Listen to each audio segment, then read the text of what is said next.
السلام عليكم ورحمة الله وبركاته. يا رب تكونوا بخير وبصحة وسلامة وسعادة. دي قناتي، أرجو الاشتراك في القناة وتفعيل زر الجرس ليصلكم كل جديد. وفضلا وليس أمرا لا تنسوا أمي وبنت أختي بالدعاء لهما بالرحمة والمغفرة وجميع موطن المسلمين. لو انت عندك كيلو حليب زي ده وعندك كيس شعرية، تعالي بينا هنعمل أحلى حاجة حلوة ممكن تاكليها ساقعة وترطب علينا في الحر ده. تعالوا بينا نشوف هنعمل ايه. اول حاجه هنسمي الله ونصلي على رسولنا الكريم. عندي حله هنا على النار، هنزل فيها بمعلقه كبيره من السمنه البلدي كده،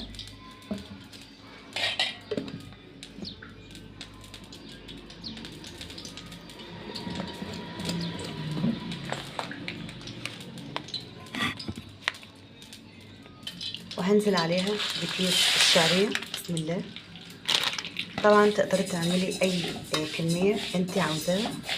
انا هحمر الشعريه دي لحد ما تاخد معانا لون ذهبي خفيف، وارجع لكم تاني عشان ما اطولش عليكم الفيديو.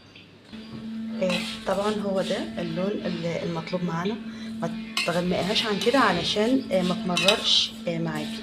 تمام. بعد كده هنزل بكوبايه من الميه. بسم الله. وهنزل بثلاث او بمعلقه ونص سكر. طبعا السكر هنا حسب ذوقك، بس انا بخليه يعني سكره خفيف شويه، لان كده كده الطبقه التانية اللي هعملها هيبقى فيها سكر مظبوط. وكمان في هنا خطوه اختياري، لو انت حابه ان انت تصفي الزيت اللي انت محمره فيه او السمنه اللي انت محمره فيها يكون افضل عشان تبقى خفيفه على المعده. ده يعني حاجه اختياريه، بس انا شخصيا بصفيها علشان ما تبقاش دسمه وتقيله على المعده. طبعا انا نقلتها هتتشرب بس من الميه، لان انا مش عايزاها تستوي قوي، هي بس هتتشرب من الميه بتاعتها بالسكر.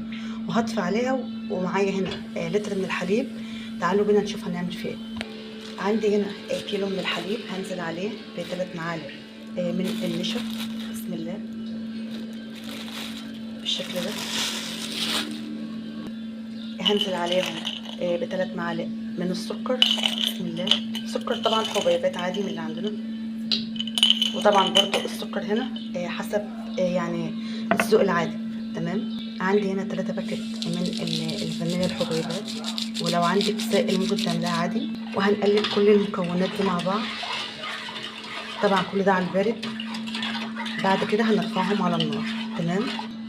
طبعا هو ده القوام المطلوب للشعريه. انا مش عاوزاها مستويه قوي، انا عايزه يكون فيها القطمه شويه. تمام.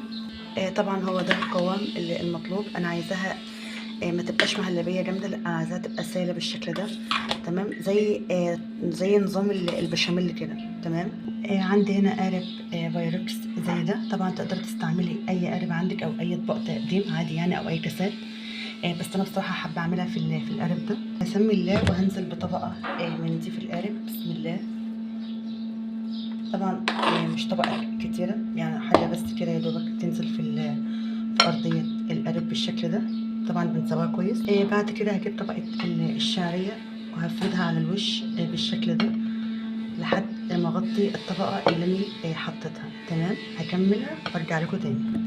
نزلتها في الصينيه وسويتها بالشكل ده. هنزل بطبقه تانية من المهلبيه او القشطه الكدابه اللي احنا عاملينها كده، وبرضه هنفردها وهنساوي بالشكل ده لحد ما طبقه الشعريه تتدرى خالص. تمام.